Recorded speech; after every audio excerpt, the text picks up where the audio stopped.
evolutionary history.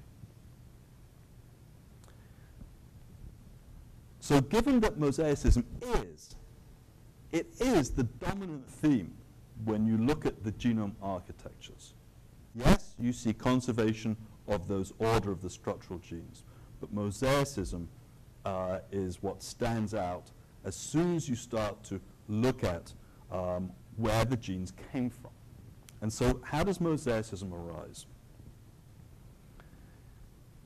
There's two models that have been proposed. One was a relatively old model, or an early model, I should say, by Susskind and Botstein, which suggested that the way you make mosaics was that there are short, well-conserved boundary sequences, short segments of nucleotide sequences, maybe 50 nucleotides or more longer, that are present at gene boundaries, and these serve as places for targeted recombination, targeted homologous recombination, in order to put new genes next to each other. There's a second model which argues that recombination happens in a or largely non-sequence directed manner. You can think of it as illegitimate recombination. The pieces of DNA that are undergoing exchange are either not related, don't know that they're related, may only have a few nucleotides in common, but do not have extensive sequence similarity. So in this first model, we would think of these as probably two phage genomes that have had these common sequences where recombination is targeted. But in the second model, these are just any old 2 bits of DNA. Yes, one of them may be a phage genome, the other one could be anything. Plasmid chromosome, another bit of phage, anything. It's illegitimate recombination. And it's been argued that for some genome comparisons, that these targeted boundary sequences have been identified and may serve this role. And I'm sure that there are cases where that is playing a role.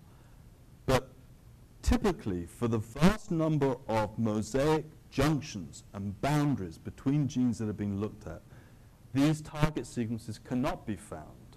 And I think that this model for illegitimate recombination is probably more likely to be the model that is playing a dominant role in the generation of mosaicism.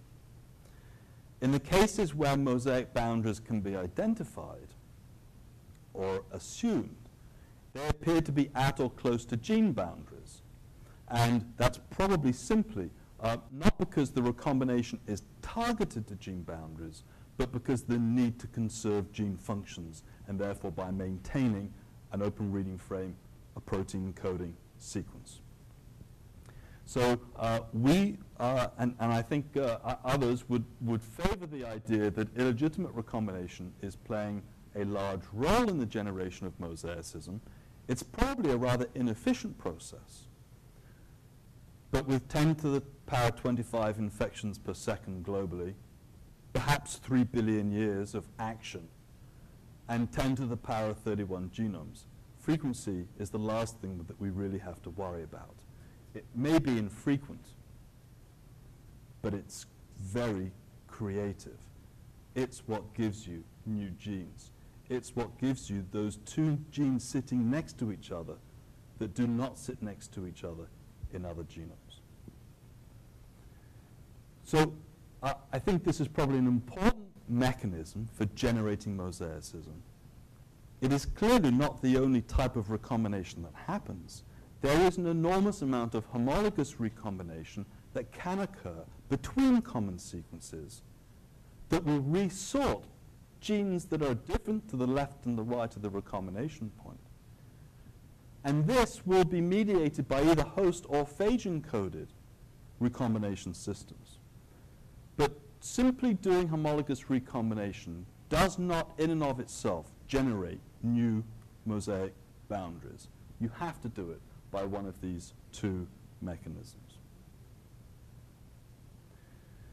There's actually, it's quite hard to get evidence for these illegitimate recombination events, because most of the events that give rise to mosaicism have clearly happened a very long time ago.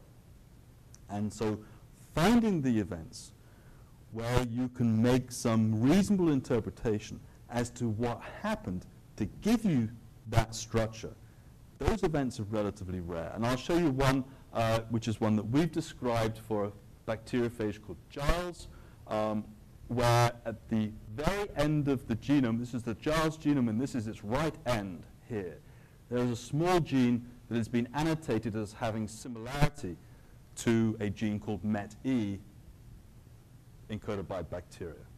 If you look at the DNA sequence, you can see that this gene in the phage actually corresponds to just a small segment of what is otherwise a large MET-E gene. And when you compare the sequences, they're essentially 100% identical. If they're 100% identical, it's small, I know, it's from here to here. If they're 100% identical, we can at least say that it must have happened relatively recently, because there's been no obvious further alterations to that sequence. It doesn't necessarily make any sense that it's functional, although we don't know whether this piece is functional.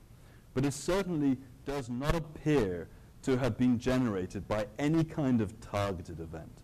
So we think this is much more likely to be explained by the process of illegitimate recombination, a random recombination event, as opposed to a targeted one. And incidentally, in this case, the piece of DNA that it's related to in the bacterium is from Mycobacterium smegmatis, which is the host for this particular phage.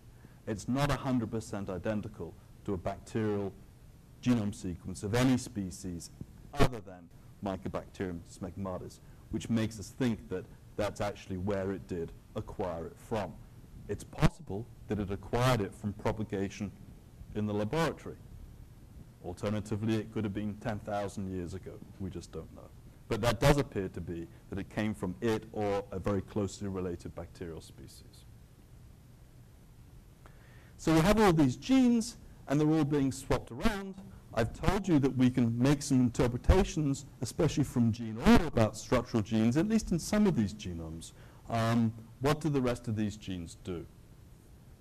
And this is a relatively complicated slide, and I just want to make a couple of points. The first one is that if we simply, and this is from a paper where just 30 of these mycobacteriophage genomes were described, the first point I want to make is that from these 30 genomes, there's actually a rather large number of families of different sequences relative to the number of genes. So the average or the mean number of genes in a family is very small. It's 2, just over 2.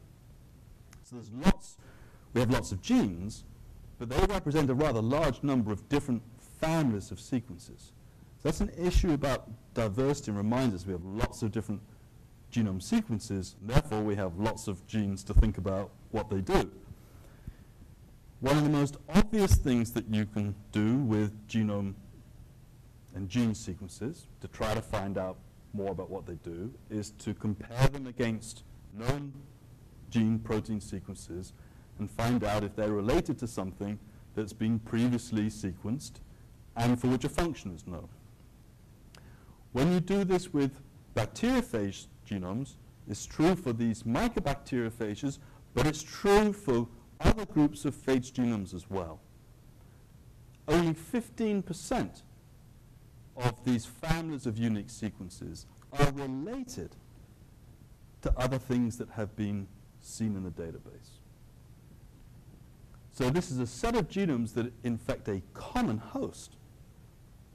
They have a great deal of diversity, and very few of these genes actually match things that have been sequenced and we know what they do. And one can analyze these data by looking at who is related to what, to try to get some idea as to where they've come from. Again, the numbers are relatively small, but the relatives that we find are more or less equally to other double-strand DNA tail phages, as well as to non-phage